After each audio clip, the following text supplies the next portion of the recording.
Rome, the Curia of Pompey.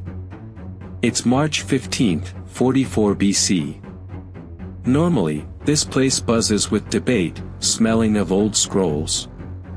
But today, screams are going to rip through the air. Gaius Julius Caesar, the world's most powerful man, a battle-hardened legend, is about to die. Not on some faraway battlefield, not at the hands of a foreign foe, but right here. Surrounded by his colleagues, his friends. 23 stab wounds. It was brutal, an act that threw a republic into turmoil and eventually gave rise to an empire. The history books tell us it was a group of senators, the so-called liberators, who were desperate to stop a tyrant. But what if there was more to it? What if it wasn't just a laundry list of complaints, or a vague fear of his growing power? What if a single, chilling secret was the real reason those daggers came out? A secret whispered down the shadowy halls of the Senate, so explosive it turned friends into killers and decided the fate of the man who was Rome. We're diving into that one ultimate ambition, the unspoken truth that got Caesar killed.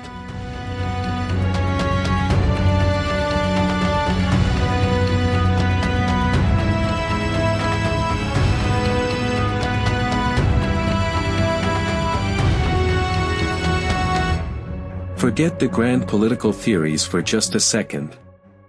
Just imagine, Rome's most formidable leader ever, a man who'd conquered Gaul, stared down the Senate, and basically held the world in his hands, wasn't taken out by an army. No, he was brought down by a terrifying whisper. A whisper that hit on their deepest, most primal fear. This isn't just about a fight for power, it's about a secret that, once it got out, made his death seem not just possible, but totally inevitable to his killers. Stick around as we unpack the one ambition, the one unspoken horror, that painted a giant target on Caesar's back. To really get the shockwave Caesar's assassination sent through Rome, you first have to understand just how huge he was, how utterly audacious his presence was in Roman politics. By 44 BC, Gaius Julius Caesar wasn't just some politician or general, he was a force of nature. His nearly decade-long campaigns in Gaul hadn't just brought Rome massive new lands and unimaginable wealth, they'd also built him an army that was fiercely loyal to him, personally. He'd faced down and crushed his rivals, including the once untouchable Pompey the Great, in a savage civil war that had ripped the Republic in two.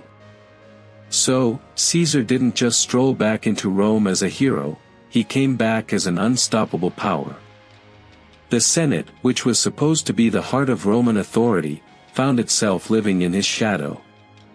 Honors were piled on him, some so extravagant they were practically divine. They put up statues of Caesar next to statues of the gods. His birthday became a public holiday. He got to wear his triumphal gear whenever he felt like it.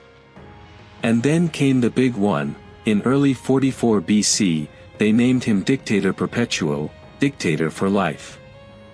Now, in a republic that was literally founded on kicking out kings 5 centuries earlier, this title wasn't just a job description, it was a deeply disturbing sign for many. Roman dictators were traditionally appointed for short, specific emergencies, and they were expected to step down when the crisis was over. Caesar's lifetime gig? That shattered all precedent. It meant a concentration of power in one guy that was unheard of and, for a lot of the old-school senators, utterly terrifying. He started making huge changes, giving land to his veterans and the poor, reorganizing debts, fixing the calendar, yep, we owe the Julian calendar to him, and making more people in the provinces Roman citizens.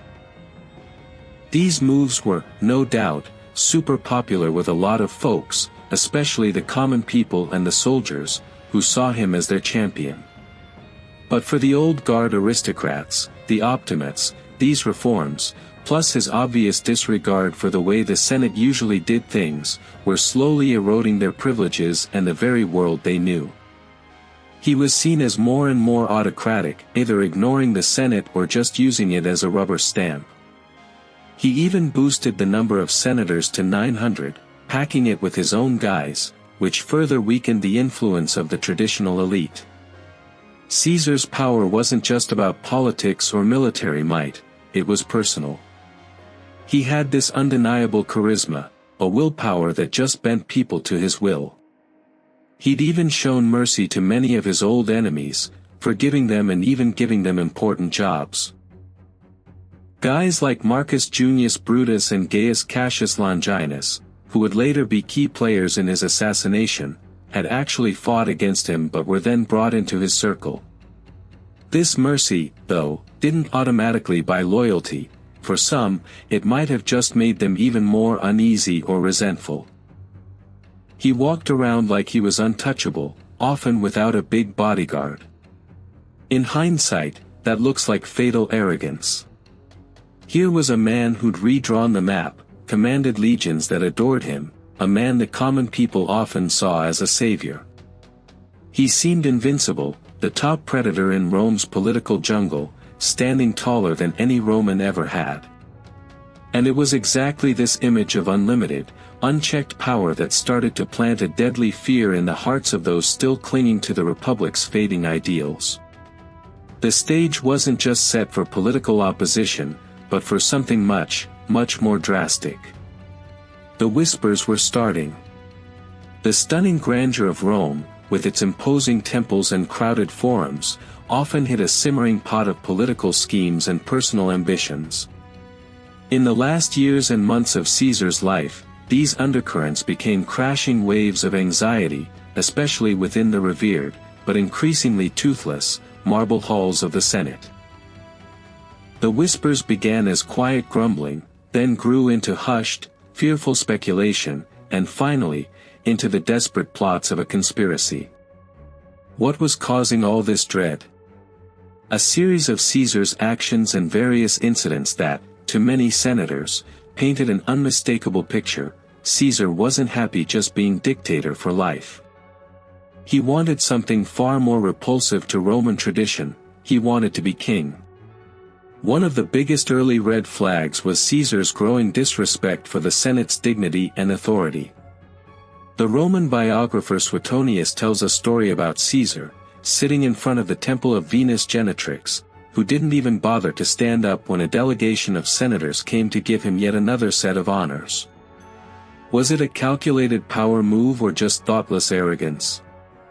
Who knows, but it was seen as a massive insult, a clear sign he no longer saw the Senate as his equal, but as his subordinate. Little things like this piled up, building a narrative of a man who saw himself above the Republic's traditional institutions. Then there was the Lupercalia festival incident in February 44 BC, just a month before he was killed. During this ancient fertility festival, Mark Antony, Caesar's loyal right-hand man and then consul, publicly walked up to Caesar, who was sitting on his golden throne in the forum, and tried to put a diadem, a royal crown, on his head. Caesar refused it, pushed it away, and the crowd actually cheered his refusal. Antony offered it again, and again Caesar refused. Now, while Caesar's supporters might have seen this as proof of his humble, republican spirit, his critics saw it very differently. To them, it was a carefully staged political stunt, a way to test the waters and see how the public would feel about their leader becoming a king. The very public nature of it, the deliberate offering of the symbol of monarchy, was deeply unsettling. Even his refusal wasn't enough to calm their fears. Some believed he only turned it down because the crowd wasn't enthusiastic enough. Adding fuel to these suspicions was Caesar's accumulation of honors that had distinctly royal or godlike vibes. His statues were put up among those of the gods, he was given a golden chair in the Senate house, and he wore his triumphal outfit, including a laurel wreath and a purple toga, way more often than custom allowed. These were symbols traditionally linked with gods or, even more alarmingly, with the ancient kings Rome had kicked out. The title, dictator for life, itself, while not officially king, gave him a permanence of power that, in the eyes of many senators, looked an awful lot like a monarch. Constitutional rules were also being bent and broken. Caesar had taken it upon himself to appoint magistrates, basically making elections a pointless formality. He'd also booted tribunes of the people from office when they dared to oppose him or his supporters. This was seen as an attack on the traditional protectors of the common people's rights and a clear sign of his autocratic leanings. These weren't just political power plays, they were seen as him dismantling the republican system of checks and balances that had, for centuries, been designed to stop any one person from getting too much power. The whispers weren't just about power, they were about Rome's very identity. The Roman Republic had been born from kicking out a tyrannical king, Lucius Tarquinius Superbus, almost 500 years earlier. The hatred of kingship, of regnum, was a fundamental principle of Roman political identity, a sacred part of their heritage. The idea that Caesar, a son of the Republic, a man who had risen through its ranks, might try to bring back this hated institution was, for many of the elite, a betrayal of everything Rome stood for. The air was thick with suspicion. Every move Caesar made, every honor he accepted, every straying from republican tradition was closely watched and often interpreted in the worst possible light. His supporters saw a strong leader bringing order after decades of civil war and government mess. His opponents, however, saw a man systematically taking apart the republic and getting ready to crown himself king. These weren't just abstract political disagreements, they were deeply personal fears for their own status, their ancestral traditions, and the future of Rome itself. The whispers in the marble halls were growing louder, solidifying into a belief that action, no matter how drastic, was needed to stop him. That secret ambition was becoming an open secret, a terrifying certainty in the minds of a growing number of influential men. To really get the sheer terror that Caesar's suspected royal ambition sparked, we need to rewind nearly 5 centuries before his time, to the very birth of the Roman Republic. Around 509 BC, the Romans kicked out their last king, Lucius Tarquinius Superbus, also known as Tarquin the Proud. This wasn't some polite handover of power, it was a violent revolution, fueled by anger against Tarquin's tyranny, his abuse of power, and the infamous rape of Lucretia by his son, which became the flashpoint for the uprising. The Romans, led by figures like Lucius Junius Brutus, yes, an ancestor of Caesar's eventual assassin, Marcus Junius Brutus, swore a sacred, unspoken oath: Rome would never again be ruled by a king. This rejection of regnum, or kingship, became a cornerstone of Roman identity, a defining feature of their political DNA. It wasn't just a political preference, it was a moral duty, a deeply embedded cultural trauma. For centuries, Roman kids grew up on stories of the wicked Tarquins and the heroic founders of the Republic. The word rex, king, itself became an insult, meaning tyranny and the exact opposite of Roman libertas, liberty. The entire structure of the Republic, with its annually elected officials, its 2 consuls holding equal power to check each other, its powerful Senate, and its tribunes of the plebs, was designed with one main goal: to stop any single person from grabbing enough power to become a monarch. This deep-seated hatred of monarchy wasn't just some old idea found in dusty scrolls, it was a living, breathing force in Roman politics. Any politician who seemed to be getting too powerful or too popular too fast would inevitably be accused of wanting to be king. These accusations were powerful weapons, capable of wrecking careers and even ending lives. The memory of the Tarquins was a constant warning. Even the office of dictator, meant for dire emergencies, was strictly time-limited, usually to 6 months, precisely to avoid any resemblance to permanent, unaccountable royal power. So, Caesar's actions struck right at the heart of this fundamental Roman terror. His title of dictator for life flatly contradicted the republican principle of limited terms. His acceptance of godlike honors, his golden throne in the Senate, his kingly attire, these weren't just flashy displays of power, they were seen as deliberate provocations, symbols that screamed, king, to a society programmed to recoil from that very idea. The incident at the Lupercalia festival, where Antony offered him the diadem, was especially inflammatory because the diadem was the unmistakable symbol of Hellenistic kingship, a type of monarchy the Romans deeply distrusted. The senators who started plotting against Caesar weren't just driven by personal ambition or political rivalry, though those things were definitely in the mix. Many of them, especially figures like Marcus Junius Brutus, genuinely saw themselves as defenders of libertas, as guardians of the republic against a looming tyranny. Brutus, very aware of his ancestor who had kicked out the Tarquins, likely felt a profound, almost hereditary duty to act. For these men, letting Caesar become king, or even just continue acting like one, would be a betrayal of centuries of Roman tradition, a violation of that unspoken oath. It would mean the death of the republic they knew, or at least the one they idealized. The fear wasn't just of Caesar the man, but of what he represented, the potential return to a system of absolute, hereditary rule that Rome had fought so hard to eliminate. They worried that if Caesar crowned himself king, he would start a dynasty, and the hard-won freedoms of the senatorial class, their power, their influence, their entire way of life, would be wiped out. The upcoming Parthian campaign added a sense of urgency. If he came back victorious from another major war, his power would be even more unshakable, and the chance to stop him might be lost forever. This deep, almost visceral hatred of kingship was the fertile ground where the secret of Caesar's ambition took root and grew into a deadly conspiracy. It turned political anxieties into a moral crusade for some. It made the idea of assassinating the most powerful man in Rome seem not just like a desperate gamble, but in their eyes, a necessary, even patriotic, act to save the soul of the republic.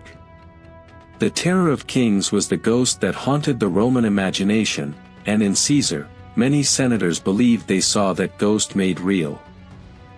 So, what exactly was this one secret, this ultimate ambition that armed Caesar's assassins?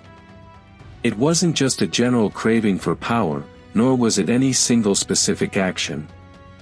The real secret, the one that truly gnawed at the Roman elite, was the hardening perception, the terrifying belief, that Julius Caesar had absolutely decided to tear down the Republic, formally declare himself king of Rome, and that this was all about to happen very, very soon. For the conspirators, this wasn't just a nagging suspicion anymore, it had become an undeniable, looming reality, a future they felt they had to prevent, no matter the cost. This conviction didn't just pop up overnight. It was the result of years of Caesar gathering unprecedented power, his increasingly autocratic style, and a string of symbolic acts that, when you looked at them all together, painted a pretty damning picture. While Caesar himself never publicly said he wanted to be king, in fact, he famously turned down the diadem at Lupercalia, his actions, to his suspicious colleagues, spoke much louder than his carefully chosen words. The title of Dictator Perpetuo, dictator for life, was a massive turning point. For many senators, this was kingship in everything but name. It gave him supreme authority with no end date, effectively making him an absolute ruler, a concept that, in their minds, was identical to monarchy. This single act, more than anything else, solidified the fear that the Republic's traditional structures were being permanently demolished. The honors showered on him, often pushed by his own allies but readily accepted by Caesar, further cemented this belief. Statues of Caesar placed among those of Roman gods, the offering of a temple and priests dedicated to his worship, his golden throne in the Senate, the right to wear purple, all these were symbols deeply tied to either divinity or Hellenistic monarchy, both deeply offensive to traditional Roman republican values. His face appearing on coins while he was still alive was another break with tradition, a privilege usually reserved for dead figures or gods, and one that strongly mirrored the practices of kings. The Lupercalia festival incident, as we've touched on, was widely seen not as a rejection of kingship, but as a calculated test of public opinion. His hesitation, Antony repeatedly offering the crown, it all looked like a carefully managed show to see if Rome was ready for a king. The fact that he refused it was, for many, less important than the fact that it was offered and even considered. It was a public flirtation with the ultimate taboo. Adding to this feeling of an impending monarchy was Caesar's perceived contempt for the Senate. His failure to stand before the senatorial delegation was seen as a clear sign of disrespect, an assertion of his superiority over the very institution that was supposed to be the bedrock of Roman government. He controlled appointments to official positions and packed the Senate with his supporters, effectively turning it into an echo chamber for his own will.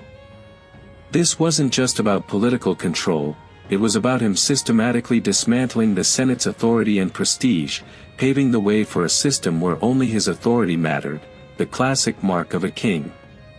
A critical piece that turned this fear into urgent action was the planned Parthian campaign.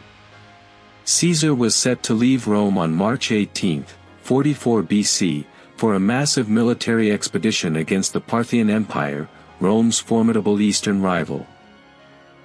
The conspirators believed that if Caesar went on this campaign and returned, as was likely, with another string of glorious victories, his power and popularity would be so immense that nothing could stop him from formally declaring himself king. There was even a rumor, possibly spread by Caesar's own supporters to build excitement, or by his enemies to stir up fear, that a Sibylline prophecy said Parthia could only be conquered by a Roman king. True or not, this rumor intensified the belief that Caesar planned to use the campaign as an excuse to take the royal title.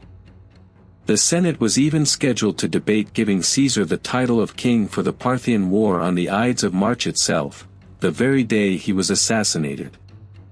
This created a desperate deadline for the conspirators. They had to act before he left Rome, before he could use the army and the aura of a Parthian victory to solidify his monarchical position. The Ides of March, the last Senate meeting before his scheduled departure, became their final, unmissable chance. The secret, then, was the conspirators' deeply held conviction, backed by a mountain of perceived evidence, that Caesar's ambition wasn't just to rule Rome, but to be its king. This wasn't just about power, it was about the very soul of the Roman Republic. It was about the end of Libertas and the return of Regnum. This conviction, this terrifying certainty of an imminent monarchy, was the explosive charge. His perceived disrespect for the Senate, his lifetime dictatorship, the royal honors, the Lupercalia incident, and the ticking clock of the Parthian campaign all served as the fuse. That secret ambition, now laid bare in their minds as an undeniable intent, made assassination seem like the only way left to save the Republic. It was a desperate, tragic gamble based on a perception that had, for them, become a horrifying reality. Maybe the most chilling thing about Caesar's assassination wasn't just the act itself, but who was holding the daggers. Among the 60 or so senators involved in the plot were men who owed their careers, and sometimes even their lives, to Caesar's mercy and support. The one secret, that widespread and deeply rooted fear of his kingly ambitions, was so powerful it shattered bonds of loyalty, friendship, and even family ties, turning trusted allies into deadly enemies. Leading the conspiracy were Marcus Junius Brutus and Gaius Cassius Longinus. Brutus, especially, was a complex and tragic figure. He'd initially sided with Pompey during the Civil War but was pardoned by Caesar after the Battle of Pharsalus. Caesar then promoted him to high office, including governor of Cisalpine Gaul and then praetor urbanus in 44 BC. Caesar was known to think highly of Brutus, possibly because Brutus's mother, Servilia, had been Caesar's longtime lover. Some ancient writers even suggest Caesar thought of Brutus almost as a son. For Brutus, a man deeply into Stoic philosophy and keenly aware he was descended from the Brutus who kicked out Rome's last king, the internal struggle must have been intense. Yet, the secret of Caesar's perceived royal dreams ultimately trumped personal loyalty. The ideal of the Republic, the fear of tyranny, and perhaps a sense of historical destiny, pushed him to betray his benefactor. Gaius Cassius Longinus was another ex-Pompeian whom Caesar had pardoned and promoted. Unlike Brutus, Cassius seems to have held a more personal and deep-seated grudge against Caesar, fueled by a fierce republican passion and maybe some resentment. He's often seen as one of the main instigators of the plot, recognizing Brutus's symbolic importance and convincing him to join. But the betrayal that arguably cut deepest, and was most crucial to making the plot work, came from Decimus Junius Brutus Albinus. Decimus wasn't some former enemy Caesar had pardoned, he'd been one of Caesar's most loyal and distinguished officers throughout the Gallic Wars and the Civil War. Caesar had trusted him with important commands, rewarded him generously, and even named Decimus as a secondary heir in his will, a sign of their close bond. Yet, Decimus also joined the conspiracy, becoming one of its key figures. His reasons are less clear than Marcus Brutus's idealistic republicanism. Some historians suggest personal ambition, feeling overlooked, or perhaps a genuine, though late developing, fear of Caesar's kingship. Whatever his precise motives, Decimus's role was critical. On the morning of the Ides of March, when Caesar, troubled by his wife Calpurnia's nightmares and a string of bad omens, thought about not going to the Senate, it was Decimus who talked him into it. He reportedly scoffed at the omens and appealed to Caesar's sense of duty and reputation, basically leading him to his death. Decimus also commanded a group of gladiators who provided security for the assassins after the deed was done. The involvement of men like Decimus, who were part of Caesar's inner circle and owed him so much, really highlights the profound impact of the secret. It suggests that the fear of an impending monarchy wasn't just limited to Caesar's longtime opponents but had spread even to those who had massively benefited from his rule. This fear was strong enough to override years of friendship and personal obligation. Caesar's own actions, or rather his lack of action, also made him vulnerable. He had famously dismissed his Spanish bodyguard, choosing to move around Rome with minimal protection. Was this a display of confidence in his own mercy, a belief that he had pacified his enemies, or just a fatalistic acceptance of risk?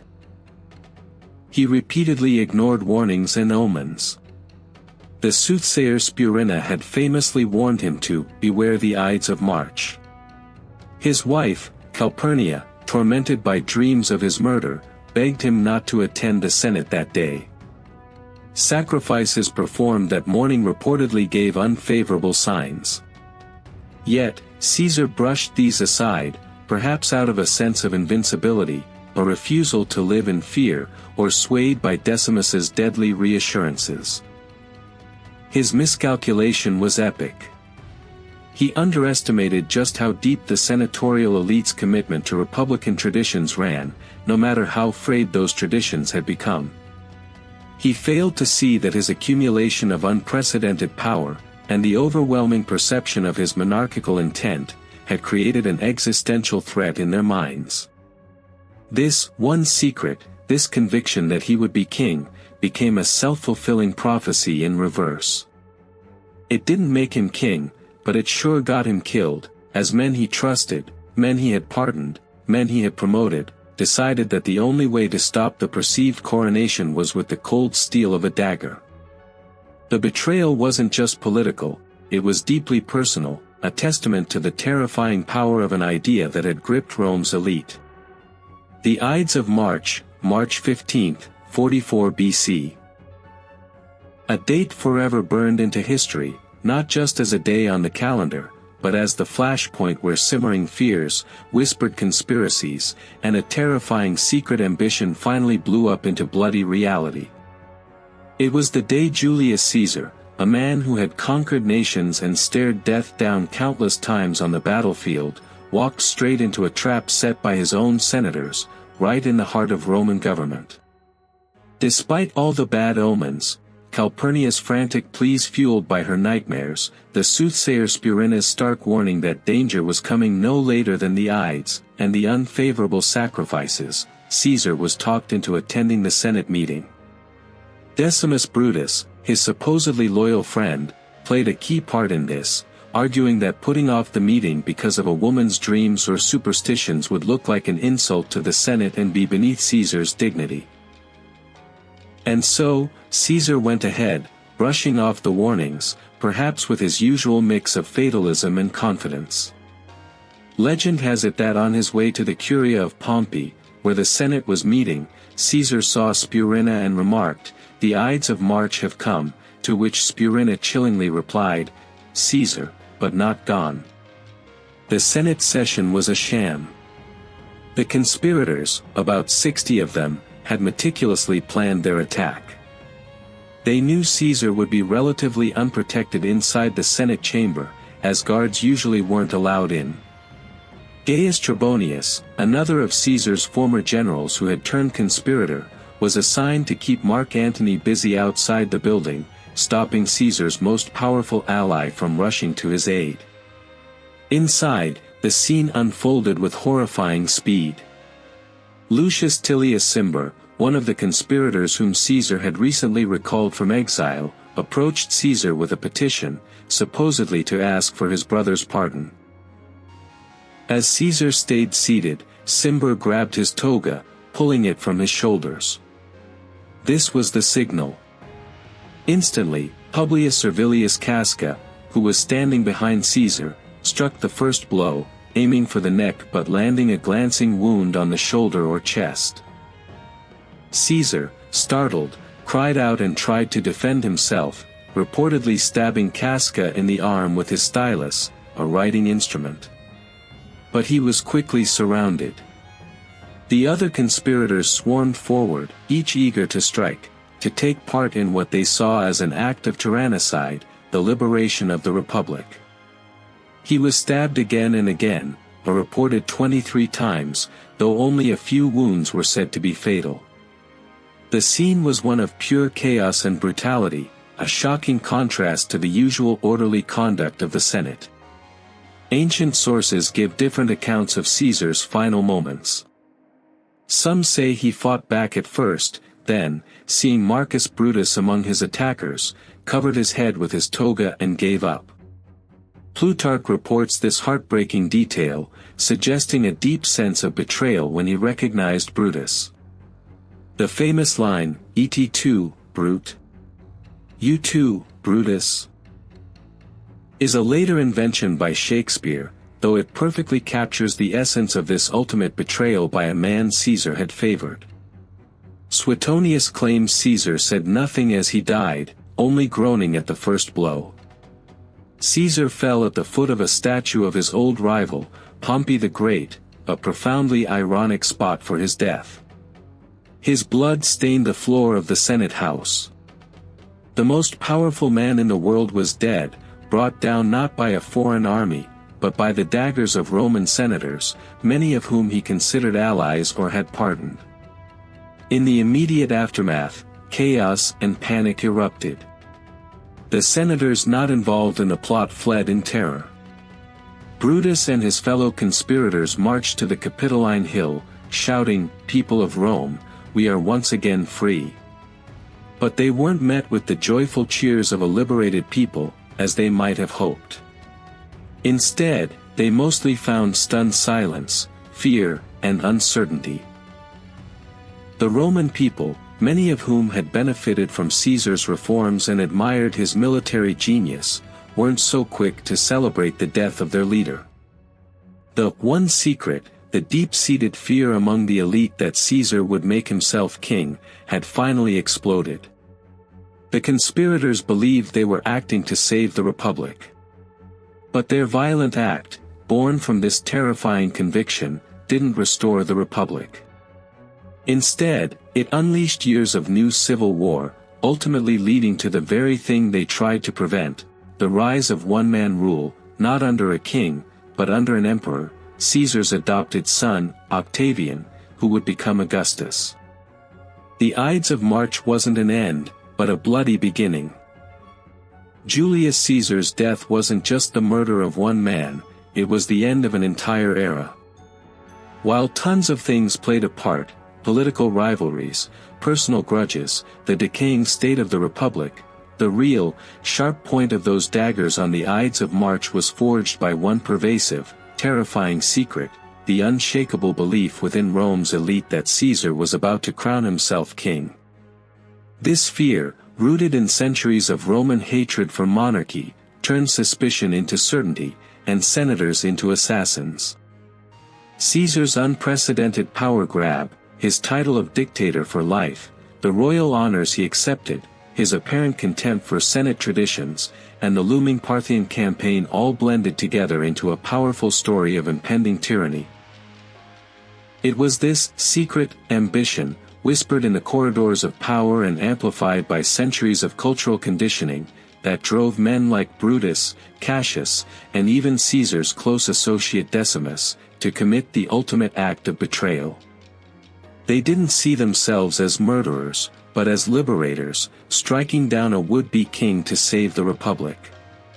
Yet, the irony is just brutal. In their attempt to kill a perceived monarch, they unleashed forces that completely destroyed the Republic they claimed to be serving. Caesar's assassination didn't lead to a renewed age of liberty. Instead, it triggered more civil wars that ultimately paved the way for his heir, Augustus, to establish the Roman Empire. The one secret that got Caesar killed turned out to be the catalyst for the very autocracy the conspirators so desperately feared. The ghost of kingship, once seemingly banished, returned in a new form, reshaping Rome and the world forever.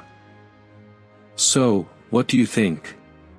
Was Caesar really planning to become king, or were the senators just paranoid and ambitious? Let me know your theories in the comments below. If you enjoyed this journey into Roman history, please give this video a thumbs up. And don't forget to subscribe and hit that notification bell so you don't miss our next look into history's most fascinating secrets. Want to explore more about the fall of republics and the rise of empires? Check out our playlist on critical turning points in history right here. Thanks for watching.